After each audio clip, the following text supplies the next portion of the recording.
Hello students, welcome to my YouTube channel engineering pedia. आज हम लोग इस वीडियो के लेक्चर में पढ़ेंगे 3G नेटवर्क आर्किटेक्चर, जो कि UMTS आता है। 3G जो भी हम मोबाइल कम्युनिकेशन में पढ़ते हैं, पहले 1G 2G 3G फिर 4G फिर 5G। तो 2G तो मैंने अपने वीडियो लेक्चर में डाल रखा है GSM। 2G को GSM कहते हैं। जो 3G होता है उसको हम कहते हैं UMTS। और UMTS को क्या कहते हैं? फर्स्ट पॉइंट, UMTS को कहते हैं यूनिवर्सल मोबाइल कम्युनिकेशन सिस्टम। अब जो दूसरा आता है और दूसरा पॉइंट, ये सर्किट स्विच और पैकेट स्विच दोनों को सपोर्ट करता है। 2G में सिर्फ हम, जैसे 2G जब टाइम था जब हमने वो छोटा बटन वाला जो फ़ोन यूज़ करते थे उसमें सिर्फ 2G होता था, डेटा नहीं यूज़ करते थे। अब जो 3G है उसमें डेटा भी यूज़ कर सकते हैं, प्लस कॉलिंग का भी मज़ा उठा सकते हैं। और इसको third generation of mobile communication कहा जाता है। और जो UMTS होता है उसमें दो मोड होते हैं। पहला जो होता है UMTS FDD और दूसरा होता है UMTS TDD। अब देखते हैं UMTS FDD क्या होता है। UMTS FDD फ्रिक्वेंसी डिवीज़न डुप्लेक्सिंग, और इसमें UMTS टाइम डिवीज़न डुप्लेक्सिंग।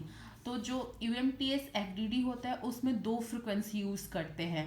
एक फ्रिक्वेंसी अपलिंक के लिए यूज़ होता है और वन फ्रिक्वेंसी डाउनलिंक के लिए यूज़ होता है। जो UMTS TDD है उसमें सिर्फ एक ही फ्रिक्वेंसी यूज़ होती है, और एक ही फ्रिक्वेंसी अपलिंक के लिए भी यूज़ करते हैं और डाउनलिंक के लिए भी यूज़ करते हैं।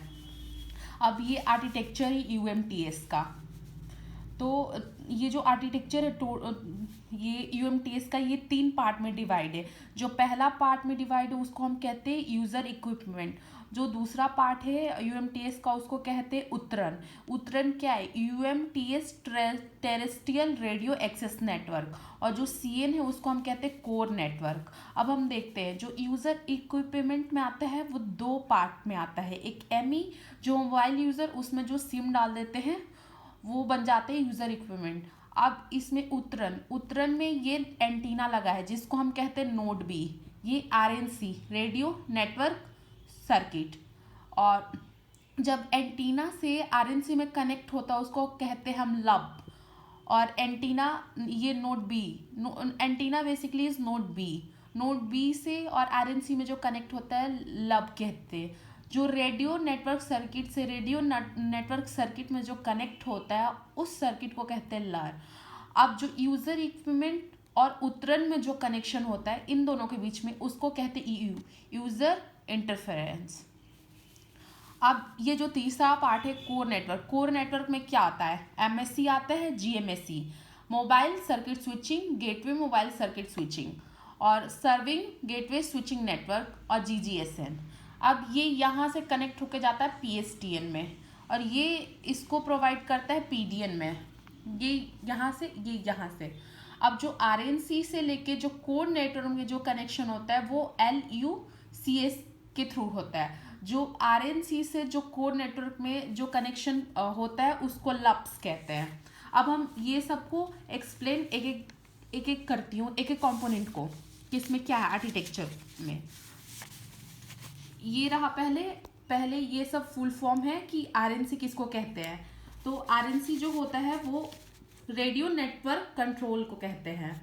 और जो ME है mobile equipment, USI user subscriber identity module. जो MSC है मोबाइल स्विचिंग सेंटर, GMSC को कहते हैं gateway mobile switching centre, SGSN को serving GPRS support node, GGSN को गेटवे GPRS सपोर्ट नोड, और PSTN को public switch telephone network, PDN को पैकेट डेटा नेटवर्क। जैसे कि उसमें जो है डायग्राम में वही सब है। अब इसमें क्या लिखा है मैंने, जो नोड बी है, नोड बी जो जब हमने 2G पढ़ा था GSM मॉड्यूल, उसमें जो BTS जो काम करता था सेम नोड बी का भी काम यही है इसमें। तो यही लिखा है node B is same act like BTS। अब जो UE था उसमें UE is connected through EU interface with node B. After that, node B is connected with RNC by interface LUB. One RNC is connected with another RNC by LUR interface, जो कि मैंने बताया। RNC, एक RNC दूसरा RNC, इन दोनों में जो भी कनेक्शन होगा उसको हम कहते हैं लर इंटरफेस। यही लिखा है, बस इस पॉइंट इन सबको लिख दिया है मैंने जो मैं बोल रही हूँ। अब when user wants to call, then RNC is connected MSC and GMSC through LUR circuit switch interface, then GMSC connect with PSTN. When user wants to use data, then RNC connected with SGSN and GGSN by LUBs packet switch interface. After that GGSN is connected with PDN network. अब जैसे हमें call लगाना होगा 3G में, तो जो RNC network है वो PSTN से कनेक्ट करेगा इसके थ्रू। अगर हमको डेटा यूज़ करना है तो ये PDN से कनेक्ट करेगा RNC से। यही डिफरेंस होता है और कुछ भी नहीं। अब हम देखेंगे फ्यूचर्स क्या होते हैं UMTS को। जो फ्यूचर्स होते हैं, इट इज़ यूज FDD और TDD ड्यूप्लेक्सिंग मेथड। इसमें फ्रिक्वेंसी डिवीजन ड्यूप्लेक्सिंग और टाइम डिवीजन ड्यूप्लेक्सिंग दोनों यूज़ होता है। ये जो बैंडविथ यूज़ करता है वो 5 मेगाहर्ट्ज का बैंडविथ यूज़ करता है। The chip rate is about 3.84 megabit per second. It uses BPSK for uplink and QPSK for downlink. इसमें दो BPSK और QPSK यूज़ होता है, दोनों सेपरेट। अगर अपलिंक हम यूज़ कर रहे हैं तो उसमें BPSK यूज़ होता है, और डाउनलिंक यूज़ करते हैं तो उसमें QPSK यूज़ होता है।